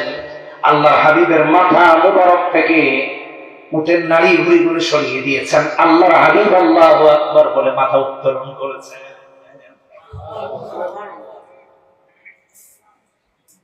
অবশেষে নবীজি একবার না, দুইবার না, তিনবার যারা তাকে কষ্ট দিল, নামাজে সালাতে আল্লাহর কাছে মাথা নত করা অবস্থায় আল্লাহর হাবিব তিনবার তাদের বিরুদ্ধে আল্লাহর কাছে অভিযোগ দায়ের করেছেন। মুহাদ্দিসিনে কেরামগণ লিখেন, রাসূলুল্লাহর অভিশাপ এমন ভাবে ওদের কাছে গৃহীত হয়েছে যে ওদের একজনের মৃত্যু ইজ্জতের হয়, অপমানের হয়েছে, লাঞ্ছনার হয়েছে, বেইজ্জতি হয়েছে। আমিও বলি, যারা ইসলামের উপর আঘাত করবে, কোরআনের উপর আঘাত করবে, আল্লাহ দ্বীনের উপর আঘাত করবে, হক্কানি আলেমদের উপর আঘাত করবে, কোরআন সুন্নাহকে লাঞ্ছিত আর অপমানিত করার চেষ্টা করবে, ওদের মৃত্যু বেইজ্জতি হবে। ওদের মৃত্যু বেইজ্জতি হবে। আল্লাহর কথা শুনতে হবে, দাদা বাবুদের কথা শুনতে হবে। কুফরি কথা শুনলে মৃত্যু হবে অপমানে, আর মনের কথা থাকলে মৃত্যু হবে ইজ্জতে, মৃত্যু হবে সম্মানে। আদর্শ রাখো নিজে, যেহেতু তুমি মুমিন, মুমিনের আদর্শ থাকবে তোমার কাছে। মুমিন হয়ে কুফরি আদর্শ কেন রাখবে? বলতে গেলে অনেক লম্বা হয়ে যায়, আমি আর এদিকে আগাচ্ছি। 2 নাম্বার, 1 নাম্বার বলেছিলাম কোরআন সুন্নাহকে আঁকড়ে ধরা। 2 নাম্বার, আল্লাহর কাছে দোয়া করা, যাতে করে আমরা ঈমানের উপর অবিচল থাকতে পারি, অহংকারী না হয়। এখন তো আমার চেয়ে বড় কথা, হুজুর মসজিদে যদি কোরআন হাদিসের কথা বলে, বারান্দায় খাড়া করে হেই খালি বুঝে ইসলাম, আমরা বুঝি না। অথচ এই কথা যে বলেছে তারে যদি পরের নামাজের ইমামতিতে দেওয়া হয়, মাগরিবে জামা কাপড় সব নষ্ট হয়, পবিত্র কাপড় নিয়ে বাড়ি ফিরতে পারবে, উল্টা মসজিদ ইমামেরই পরে পরিষ্কার করা। সেই ব্যক্তি করে হুজুরই খালি বুঝে, আমরা বুঝি না। হে যে কি বুঝে তাও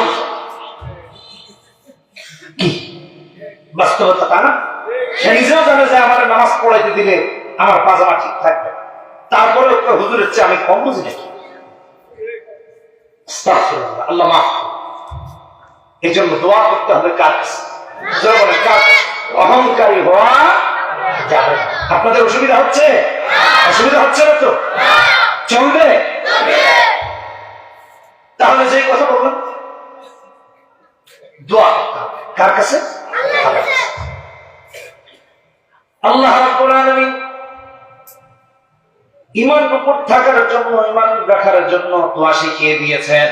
সূরা আল ইমরান 8 নম্বর আয়াত, 9 নম্বর পৃষ্ঠা, হিফজুল কোরআন, 3 নম্বর পারা। রব্বানা লা তুযিগ কুলুবানা বা'দা ইয হাদাইতানা ওয়া হাব লানা মিন লাদুনকা রাহমা ইন্নাকা আনতাল ওয়াহ্হাব। সবাই করি রব্বানা লা তুযিগ, সবাই রব্বানা লা তুযিগ কুলুবানা বা'দা ইয হাদাইতানা ওয়া হাব লানা মিন লাদুনকা রাহমা ইন্নাকা আনতাল ওয়াহ্হাব। এই দোয়া বেশি বেশি করে পড়া। এই বসো, উঠছে এ উঠছে এ উঠছে, একজন উঠে যাবে না, এই বসো। তাহলে দোয়া করতে হবে কার কাছে? আল্লাহর কাছে, যাতে করে ঈমান লাভের পরে কুফরের দিকে যেন সরে না যায়, কুফরের দিকে যেন আগে না যায়। রাসূলুল্লাহ সাল্লাল্লাহু আলাইহি ওয়াসাল্লামের চেয়ে বড় ইমানদার কি আপনি আমি? নবীর চেয়ে বড় মুমিন? নবীজি সব সময় আল্লাহর কাছে দোয়া করতেন। আমার মা বোনরা রেকর্ড হচ্ছে, এগুলো মুখস্থ করে নিয়েছে, আমি তো রেফারেন্স দিয়ে দিচ্ছি। তিরমিজির হাদিস 2290 নম্বর হাদিস, নবীজি বলে দোয়া করতেন সব সময়, ইয়া মুকাল্লিবাল কুলুব সাব্বিত কলবি আলা দীন, যে আল্লাহ আমার কলবকে তোমার দ্বীনের উপর অবিচল রাখো, দৃঢ় ইস্তেকামত রাখো। কি দোয়া করতেন? ইয়া মুকাল্লিবাল, বলে ইয়া, বলি ইয়া মুকাল্লিবাল কুলুব সাব্বিত কলবি আলা দীন। আবার ইয়া মুকাল্লিবাল কুলুব সাব্বিত কলবি আলা দীন। এই দোয়া বেশি বেশি করে করো। তাহলে 1 নম্বর করে কোরআন সুন্নাহকে আঁকড়ে ধরা, 2 নম্বর হলো অহংকারী না হয়ে বরং রবের কাছে হেদায়েতের উপর থাকার জন্য দোয়া করা। অহংকারী হই না, রবের কাছে দোয়া। 3 নম্বর, সঙ্গী নির্বাচন করা নেককার, চোর না, ডাকাত না, মদখোর না, জেনাকারী না, মিথ্যাচারী না, ধোঁকাবাজ না, দুর্নীতিবাজ না, ভালো মানুষকে বন্ধু বানাও, ভালো মানুষকে বন্ধু বানাও। বন্ধুত্বের ফায়দা কি, ক্ষতি কি, আসেন একটু শোনেন। আমার আল্লাহ প্রথমত কোরআনের একটা দলিল দেয়। সূরা তাওবা ১৯ নম্বর আয়াতে বলেছেন, ইয়া আইয়ুহাল্লাযীনা আমানুত্তাকুল্লাহা ওয়া কুনু মা'আস সাদিকিন। সত্যবাদীর সঙ্গী হও।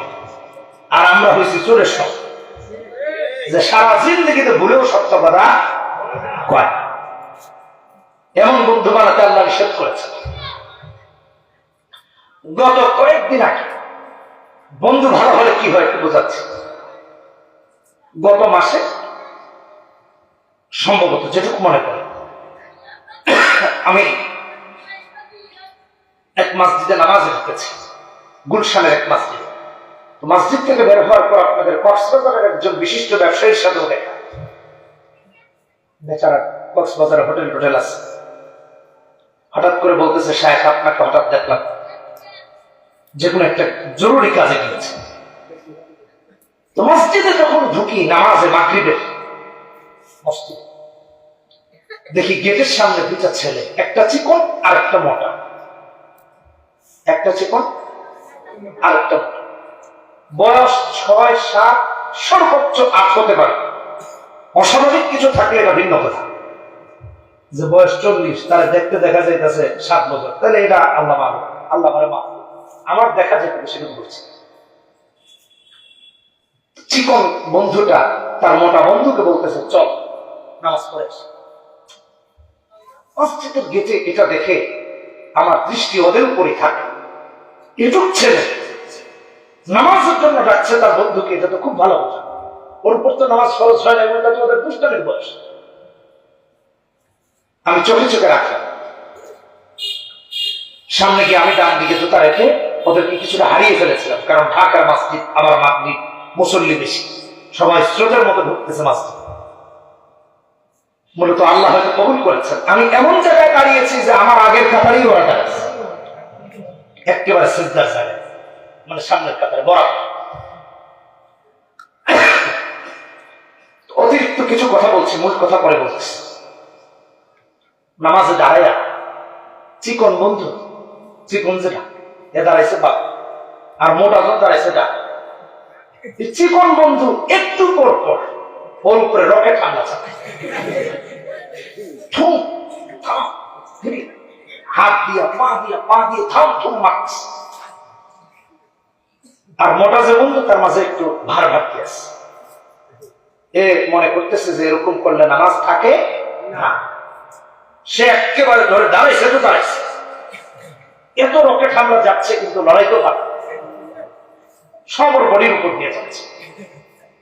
তো তুই যত মারস, নামাজ আমি ছাড়তেছি। আল্লাহ আলাম কি বুঝে যে দাঁড়ায় আছে, ছোট মাত্র 1 রাকাত গেছে এই ঝড় তুফানের উপরে, মানে ইউক্রেন রাশিয়ার যুদ্ধের মাঝে।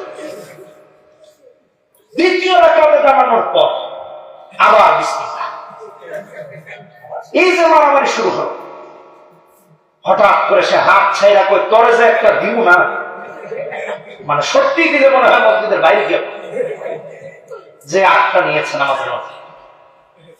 ছোট মানুষ, ওদের বুঝ নাই, ওদের উপর শরীয়তের বিধান আরো হয় না। সে গুনাহ করলে এখন গুনাহ লেখা হয় না, না বলে অপ্রাপ্ত বয়স। তো যাই হোক, নামাজ শেষ হয়েছে।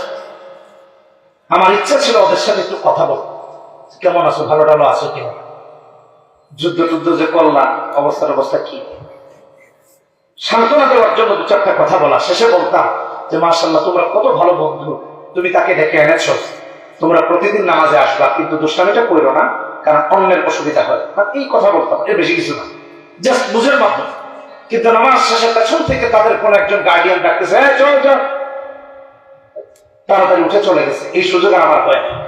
আমি এই ঘটনা কেন বললাম? বন্ধু যদি নেককার হয়, বন্ধুর যদি চিন্তা চেতনা ভালো হয়, ওই বন্ধু আরেক বন্ধুকে ভালো কাজে রেখে নিয়ে যাবে। আর বন্ধু যদি খারাপ হয়, তাহলে কোন খারাপিতে নিয়ে যাবে, কোন খারাপিতে নিয়ে যাবে, এটা বাস্তব। গত মাসের আগের মাসে আমার যেটুক মনে পড়ে,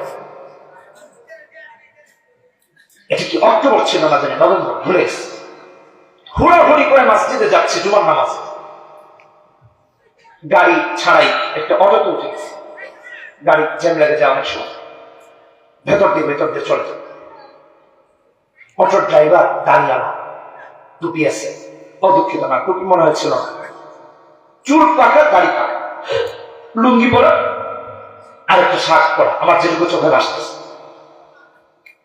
তো আমি যেহেতু আমার জুমার নামাজে মসজিদে ধারাবাহিক তাফসীর হয় প্রত্যেক জুমার বায়ান, আপনাদের চট্টগ্রামের অনেক ভাইরা আলহামদুলিল্লাহ আসে, কারণ চকবাজারে তো অনেক ব্যবসায়ীরা থাকে, চকবাজার, বেগম বাজার, অনেকের ব্যবসা চট্টগ্রামের ব্যবসায়ী। তো ওখানে যাওয়ার অবস্থায় আমি মোবাইলে তাফসীর পড়তেছি। রিক্সাওয়ালা ভাই আমাকে কি যেন বলতেছেন, আমার হঠাৎ করে মনে হলো যে উনি আমাকে কিছু বলতেছেন। তা আমি বললাম, আপনি কি আমাকে কিছু বলতেছেন? হ্যাঁ, আমার একটু কথা শোনেন, আমি চালাই আপনি একটু আমার কথা শুনুন। উনি তো আর দেখতেছেন না যে আমি পড়তেছি, কিন্তু সামনামুখী। তো আমি রিক্সাতে এভাবেই আমরা বসি, এভাবে হাতটা ভোট দিয়ে কানটা তার দিকে আগায় বল, কারণ চারদিকে আওয়াজ হচ্ছে, তো কথাগুলো ক্লিয়ারলি, অর্থাৎ তার কথাও শুনতে চাইলাম ক্লিয়ারলি, এবং তাকে গুরুত্ব দেওয়ার চেষ্টা করলাম যে আপনি রিক্সা চালক হন, তাও তো আপনার কথাটা গুরুত্বপূর্ণ যদি ভালো কথা হয়। উনি আমাকে বলছেন, সাহেব আমাদের সন্তানদেরকে আমরা কিভাবে ভালো রাখবো? ইদানিং ফেসবুকে দেখা যায় মুসলিম মেয়ে অমুসলিম ছেলের সাথে বন্ধুত্ব করে এক পর্যায়ে জেনা বিচারে জড়িয়ে অমুসলিম হয়ে যাচ্ছে।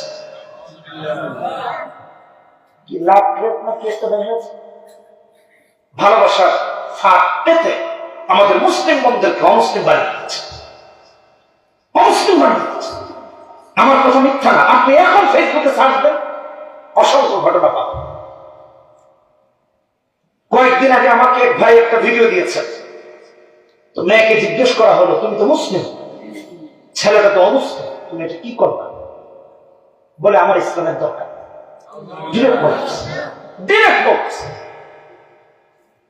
সঙ্গে যদি খারাপ হয় অমুসলিম হয়ে যায়, আর সঙ্গে যদি ভালো হয় একজন অমুসলিম মুসলমান হয়ে যায়। এই জন্য সঙ্গী নির্বাচন করেন নেককার। ছেলে মেয়ে কার সাথে উঠে বসা করছে এটা নজরদারি করুন, নজরদারি করুন। গত কয়েকদিন আগে রাত প্রায় 3:30 বাজে ঢাকা বিশ্ববিদ্যালয়ের ভেতর দিয়ে আসতেছে, হঠাৎ করে দেখি একটা ছেলেকে 4-5 জন ইসলাম দিয়ে দৌড়াইছে। কে প্রতিবাদ করবে? যে প্রতিবাদ করবে তার উপর আক্রমণ আসে। আমি গাড়ি ড্রাইভ করতেছিলাম, আমি সাহস করে দাঁড়িয়েছি, কারণ ছেলেটাকে নয়তো বা মেরে কল থেকে লাথি মারছে। ছোট্ট ছেলে, দেখতে শুনতে মনে হচ্ছে কোনো ভালো ঘরের সন্তান, হয়তো ওইটাই তার শেষ রাত, শেষ মৃত্যু হতো। আমরা কয়েকজন দাঁড়িয়ে যাওয়া বেঁচে গেছি। এই ছেলেটা হয়তো বা তাদের বন্ধু বান্ধবের মাঝে গেঞ্জাম লাগছে, আপনার সন্তান কার সাথে ঘুরছে, রাত 3টা বাজে আপনার ছেলেটা বাহিরে কেন, আপনি বড় হয়ে জানেন না কেন? আপনার কেন তদারকি থাকবে না? আপনার মেয়েটা কোথায় যাচ্ছে আপনি জানেন না কেন? কিসের বাবা হয়েছে, কিসের পিতামাতা হয়েছে? এটা পিতৃত্ব আর মাতৃত্ব নয়। এটা কেমন পিতৃত্ব আপনার? রাসূল এমন পিতৃত্বের কথা বলেন নাই। সন্তান কোথায় যায়, কি করে, এটা বাবা মার দৃষ্টিতে থাকতে হবে। বাবা মাকে জানিয়ে যাবে, না জানিয়ে গেলে তুমি কোথায় গিয়েছো বাবা বলো। এখন তো সব ইজি হয়ে গেছে, আমাকে লাইভ লোকেশন দেখে তুমি কোথায় আছো, ইজি। বাচ্চা কাচ্চাকে মেনটেন করা, সন্তানদের নজর দায়ী করে। তো চাচা বলতেছিলেন আমাদের সন্তানদেরকে কিভাবে ভালো রাখবো। আমি বললাম বাবা, দিন শেখানো ছাড়া সন্তানদেরকে ভালো পথে রাখা খুব কঠিন, খুবই কঠিন। আল্লাহকে যদি সে না চিনে খুব কঠিন। ইংল্যান্ডে গিয়েছি, এক ফ্যামিলি এসে অভিযোগ করছে তার 4 সন্তান। ভালো করে শুনে, 4জনই মেয়ে, 4জনই মেয়ে সন্তান। বলছে 4জনই নেশার সাথে জড়িত, 4জনই নেশার সাথে জড়িত। নেশা করে কি খায়? গাঁজা খায়। বাবা মার কথা শোনা, ওখানে ইংলিশ ফ্রেন্ডদের সাথে মিলেমিশে স্কুল থেকে কলেজ থেকে এখন মাদকাসক্ত হয়েছে। আল্লাহ আমার একটা ছেলে দেয় নাই, 4টা মেয়ে এরকম হয়ে যাবে এটা ভাবি। আমি তাকে বললাম আপনি কি একটা সন্তানকে দিন শেখানোর চিন্তা করলেন না? একটা সন্তানকে একটু দিন শেখাতেন। আমি আপনাকে কথা দিচ্ছি, যদি আপনার সন্তানকে দিন শেখাতেন তাহলে একটা সন্তান মাদকাসক্ত হবে। দিনের কথা শেখাতেন, কোরআন যদি শেখাতেন, ইসলাম যদি শেখাতেন, সে মদ হাতে নিত, মাদক দ্রব্য হাতে নিত। কথাগুলো বাবা মারা ভালো করে মনোযোগ দিয়ে শোনো, আমার কলিজার টুকরা যুবক ভাইরা ভালো করে শোনো। সামনে বাবা মা তুমিও হবে, আমার বোনরা তুমিও একদিন মা হবে। আল্লাহ আমাদের হেফাজত করুন। বন্ধু যদি ভালো হয় কি হয় দেখেন, গত অক্টোবর মাসে 2, 3 অথবা 4টা আমেরিকাতে ওয়েস্ট পাম বিচ একটা জায়গা আছে, আপনি গুগলে সার্চ দিলে পাবেন, ওখানে ডোনাল্ড ট্রাম্পের বাড়ি। আমরা একটা শপিং মলে গিয়েছি, একজন ক্লিনার শপিং মল পরিষ্কার করছে, আমাকে জুব্বা পরা অবস্থায় দেখে দৌড়ে আসছে। আমার গায়ে একটা গ্রিন কালার জুব্বা, শুধু জুব্বাই করা ছিল, দৌড়ে আসছে, এসে বলছে তুমি কি মুসলিম? আমি বললাম ভাব। তার মাঝে দেখলাম যে কিছু জানার ইচ্ছা আছে, কোনো কারণে সে দৌড়ে এসেছে, হতাশাগ্রস্ত। দাঁড়ালাম, জিজ্ঞেস করলাম কেন, কি হয়েছে? বলছে আচ্ছা কোরআনে কি তোমাদের কোরআনে কি এমন কোন আয়াত আছে, এমন কোন কথা আছে যে আল্লাহ 6 দিনে আসমান জমিন বানিয়েছেন? আমি তো আশ্চর্য, এগুলোর উপর বিশাল বিজ্ঞান জড়িত, বিজ্ঞানীরা এগুলো নিয়ে গবেষণা করে, বিগ ব্যাং এর থিওরি ইত্যাদি ইত্যাদি, মহাকাশ মহাশূন্য, পৃথিবীর আবিষ্কার ইত্যাদি নিয়ে গবেষণা করে। সে কেন এসেছে আমার তো কিছু জানা নেই। আমি আমার এই পকেটে থাকা ফোনটা এটাই বের করলাম, ইংলিশ অনুবাদ সহ একটা কোরআন বের করলাম, বের করে বললাম এই দেখো আছে সূরা আরাফের 54 নম্বর আয়াত, ইন্না রাব্বাকুমুল্লাহুল্লাযী খালাকাস সামাওয়াতি ওয়াল আরদা ফি 6 আইয়াম। তাকে দেখালাম যে হ্যাঁ কোরআনে এই তথ্য আছে। আমার মাঝে এখন কৌতূহল কাজ করছে, সে মুসলিম না, কোরআন জানতে আসলো, তা আবার এরকম একটা আয়াতকে উদ্দেশ্য করে, কারণ একেবারে একটা আয়াত নির্ধারিত। আমি জানতে চাইলাম তুমি কি মুসলিম? বলছে না। তাহলে তুমি আর জানতে চাই? বলছে আমার একজন মুসলিম বন্ধু আছে যে আমারে প্রায় সময় কোরআনের আয়াত পাঠায়, নবীজির হাদিস পাঠায়, আমাকে ইসলামের দিকে দাওয়াত দেয়া আহ্বান করে। সুবহানাল্লাহ। সে বলছে এসব তথ্য যদি সঠিক হয় আমি কালেমা পড়ে মুসলমান হতে চাই, শাহাদা করতে চাই। আলহামদুলিল্লাহ, জোরে বলি আলহামদুলিল্লাহ। তাহলে বন্ধুত্ব হ্যাঁ, কোন মুসলিম অমুসলিমের সাথে বন্ধুত্ব করা যাবে না। একমাত্র বন্ধুত্ব হবে দাওয়াতি, তার মুসলমান বানানো, তার জাহান্নাম থেকে বাঁচায় দেয়, জাহান্নামের আগুন থেকে রক্ষা করা। আল্লাহ সূরা মাইদা 11 নম্বর আয়াতে বলেছেন লা তাত্তাখিযুল ইয়াহুদা ওয়ান নাসারা আউলিয়া বা'দুহুম আউলিয়াউ বা'দ। ওরা একে অপরের বন্ধু, মুমিনের বন্ধু হতে পারে না। মুমিনের বন্ধু মুমিন, যেটা আল্লাহ সূরা তাওবাতে 71 নম্বর আয়াতে বলেছেন, ওয়াল মুমিনুনা ওয়াল মুমিনাত বা'দুহুম আউলিয়াউ বা'দ। মুমিন একে অপরের বন্ধু। আর এখন মুমিন বানিয়েছে মুমিনদের শত্রু, আর ইহুদি নাসারাকে বানিয়েছে বন্ধু। কলিজার যুবক ভাইরা, মাফ করে দিও, মনে কষ্ট পাই, একটা উদাহরণ আমাকে দিতেই হচ্ছে। গত ডিসেম্বর মাসের 13 তারিখ আর্জেন্টাইন স্ট্রাইকার লিওনেল মেসি সম্ভবত ভারতে এসেছে, তাই না? ওখানে কি যেন হয়েছে, সমস্যা, লাঞ্ছনা, অপমান, অপদস্থের কোন ঘটনা ঘটেছে। এটা নিয়ে দেখলাম আমাদের ছেলেরা ফেসবুকে স্ট্যাটাস দিয়ে ফেলা তুলে ফেলছে। আরে মেসি কষ্ট পেয়েছে, মেসি এটা করা ঠিক হয়। মানে মনে হচ্ছে মেসি যদি কষ্ট পায় আল্লাহর রহমত আসা বন্ধ হয়েছে, মানে তার ভাব খারাপ। মেসির কষ্টে এত কষ্ট পেয়েছে। আমাদের ছেলেদের কথা বলছি, এই যুবকদের কথা বলছি। বিশ্বকাপ খেলা আসলে তুমি মেসির জার্সি করো, নবীর সুন্নাত তোমার চেহারায় ওঠে। আর্জেন্টিনার পতাকা বাড়ির ছাদে উঠাও, অথচ তোমার ঘরে কোরআন প্রতিষ্ঠা করো। ইসলামের প্রতি তোমার কোনো ভালোবাসা নেই। কিসের মুমিন তুমি? মায়ামিতে গিয়েছি, ইন্টার মায়ামি একটা ক্লাব আছে, এখানে সম্ভবত মেসি খেলে, এমন তো মনে নাকি? তো আমাকে এক ভাই বলছে, সাহেব চলেন একদিন মেসিরে দেখায় দিয়ে আসে।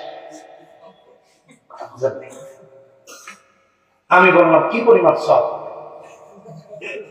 মানে সব আছে নাকি?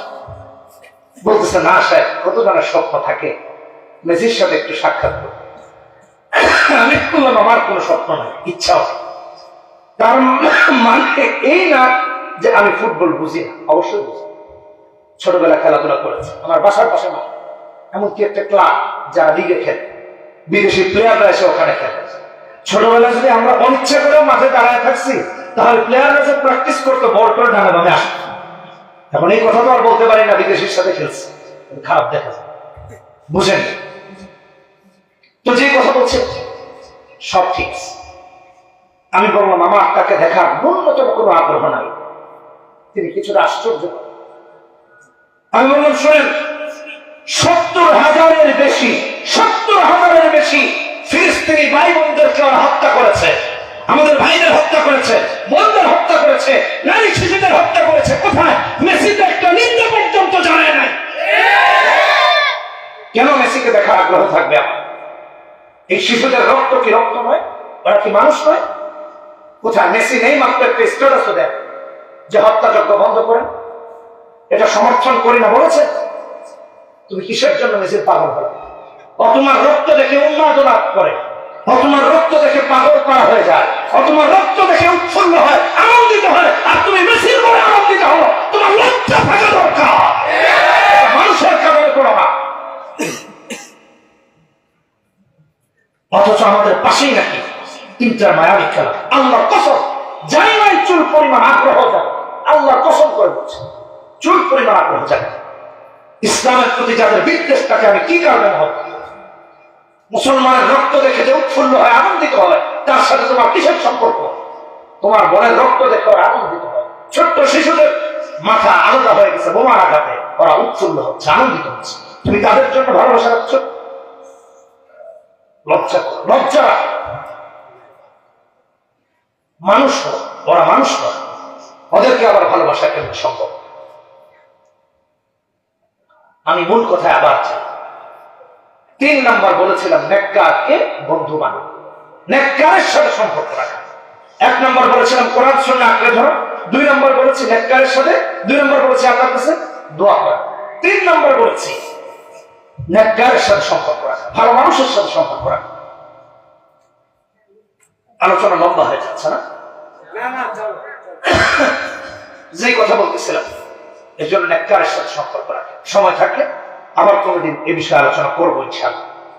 রাসূলুল্লাহ সাল্লাল্লাহু আলাইহি ওয়াসাল্লামের কাছে মুমিন হয়েছে, মুসলমান হয়েছে এমন ব্যক্তি অমুসলিমের সাথে বন্ধুত্বকে মর্যাদা দিতে গিয়ে, গুরুত্ব দিতে গিয়ে আবার কাফের।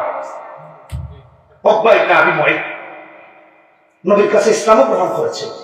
তার ব্যাপারে আল্লাহ কোরআনে আয়াত নাযিল করেছেন, সূরা ফুরকান 27, 28, 29 নম্বর আয়াত, ওয়ায়াউমা ইয়া'আদ্দু আয-যালিমু আলা ইয়াদাইহি ইয়াকুলু ইয়া লাইতানি ইত্তাখাযতু মা'আর রাসূলি সাবিলা ইয়া ওয়াইলাতা লাইতানি লাম আত্তাখিয ফুলানান খলিলা। ইসলাম গ্রহণ করার পরেও উমাইয়া ইবনে খালদ, এক কাফের, তার বন্ধু, কাফের বলেছে তুমি ইসলাম পরিত্যাগ করো, সে ইসলাম পরিত্যাগ করেছে। বন্ধুত্ব কাফেরের সাথে হওয়ার কারণে কাফের হয়েছে। মুমিন হতে পারে, মুমিন ঈমানের উপর অবিচল থাকতে পারে।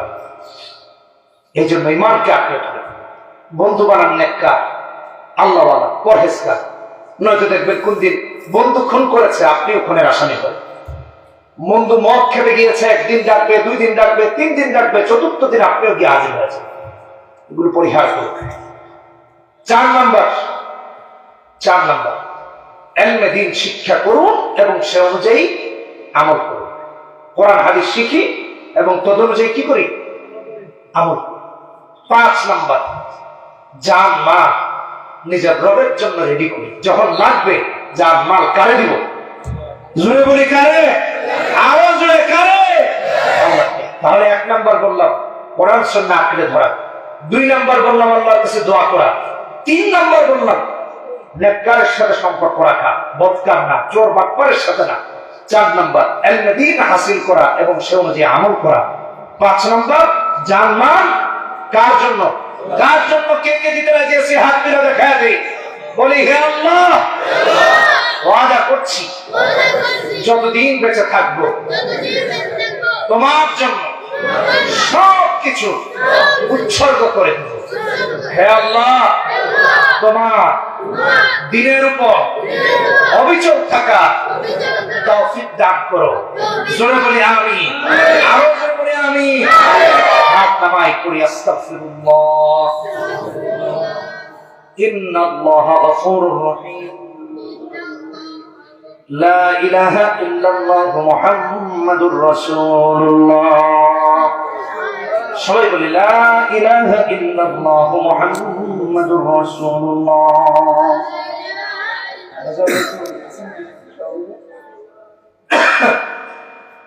মাশাআল্লাহ, এই হিলফুল ফুজুল সংগঠন প্রত্যেকটা যুবক খুবই ভালো মানুষ।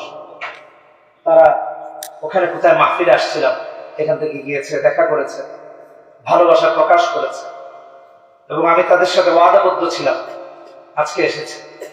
আলহামদুলিল্লাহ, এই হিলফুল ফুজুল সংগঠনের সাথে ইনশাআল্লাহ আমরা সবাই থাকবো। তো সমাজ সেবামূলক তাদের প্রতিটা কাজের সাথে আমরা থাকবো। হ্যাঁ, রাজি আছেন ইনশাআল্লাহ? এখানে দেখতে পাচ্ছি অনেক সদস্য ভাইরা আছে। আল্লাহ রাব্বুল আলামিন আমাদের সবাইকে কবুল করুন, এই সংগঠনকে কবুল করুন, সংগঠনের প্রত্যেকটা সদস্যকে দুনিয়া আখিরাতে সফল কাজ করুন, তাদের মাহফিলকে আল্লাহ কবুল করুন।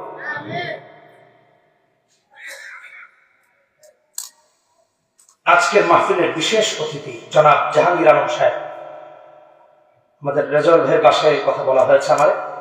ওনার আম্মাজান হঠাৎ স্ট্রোক করেছেন, হ্যাঁ, যিনি যে কারণে আসতে পারেননি, হাসপাতালে আছেন। আল্লাহ যেন তার মাকে শিফা দান করেন। তিনি সহযোগিতা করেনি সংগঠন এবং সারা জীবন সহযোগিতা করার তৌফিক দান করুন। আমরা আজকে মাহফিলে তার মায়ের জন্য দোয়া করব, আল্লাহ যেন তার মাকে নেক হায়াত দান করেন। অনেকে অসুস্থ আছেন, তাদের জন্য বিশেষভাবে দোয়া চাওয়া হয়েছে। এমনকি এই এলাকা থেকে, যেহেতু এটা 16তম মাহফিল, এই 16 বছরে হিলফুল ফুজুলকে যারা সাহায্য করেছে, সহযোগিতা করেছে এবং হিলফুল ফুজুলের সাথে মাহফিলে এসে অর্থ দিয়ে, শ্রম দিয়ে, পরামর্শ দিয়ে সহযোগিতা করেছে, যারা আজকে নাই, কবরবাসী হয়ে গেছে, আমার আল্লাহ যেন তাদেরকে মাফ করে জান্নাতুল ফিরদাউসের মেহমান বানায় দেন। জোরে বলি আমিন। সবাই দোয়া করব তো ইনশাআল্লাহ। আল্লাহুম্মা আমিন। ربنا ظلمنا أنفسنا وإن لم تغفر لنا وترحمنا لنكونن من الخاسرين. ربنا إنك من تدخل النار فقد أخزيته وما للظالمين من أنصار. ربنا إننا سمعنا مناديا ينادي للإيمان أن آمنوا بربكم فآمنا ربنا فاغفر لنا ذنوبنا وكفر عنا سيئاتنا وتوفنا مع الأبرار رب العالمين গুনাহের বোঝা মাথায় নিয়ে কতিপয় গুনাহগার বান্দারা তোমার দরবারে হাত তুলেছে। আয় আল্লাহ, উত্তর মেধাকাচ্ছ দিয়া হিলফুল ফুজুল উদ্যোগে আজকের এই মাহফিল রব্বুল আলামিন এই সংগঠনটাকে তুমি কবুল আর মঞ্জুর করে দাও। এই সংগঠনের প্রত্যেকটা সদস্যকে তুমি কবুল আর মঞ্জুর করে দাও। রব্বুল আলামিন এই মাহফিলের জন্য যারা এই প্রচন্ড শীত ঠান্ডা বাতাস উপেক্ষা করে মধ্য রজনী হয়ে গেছে, তোমার বান্দারা বসেছিল অটল অবিচল হয়ে, আল্লাহ জান্নাতে এইভাবে তুমি অটল অবিচল হয়ে বসার তৌফিক দিয়ে দিও।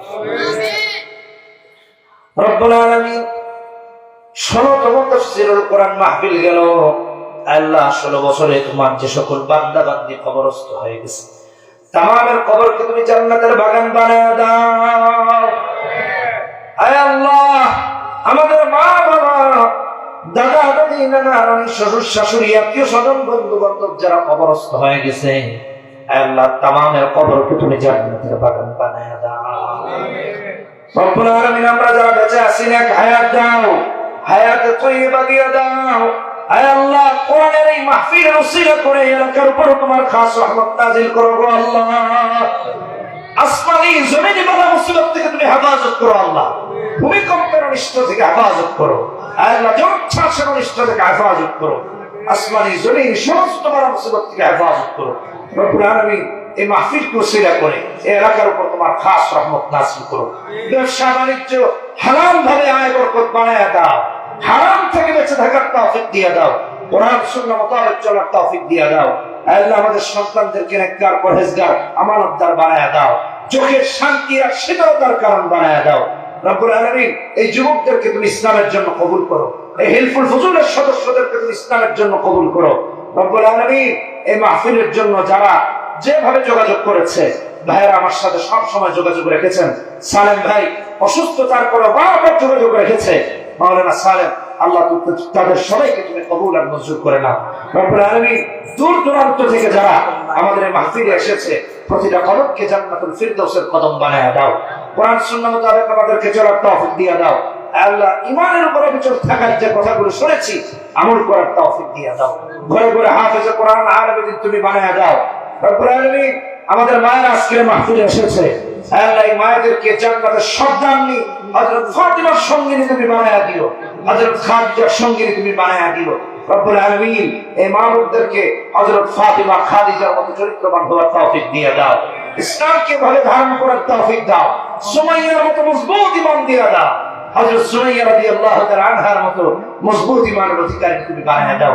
রব্বুল আলামিন আমাদের ভাইদেরকে হযরত হাসান আর হুসাইনের সঙ্গে তুমি বানায়া দিও। আল্লাহ মাহফিলকে কিয়ামত পর্যন্ত চালু রাখার চেষ্টা করে দিও।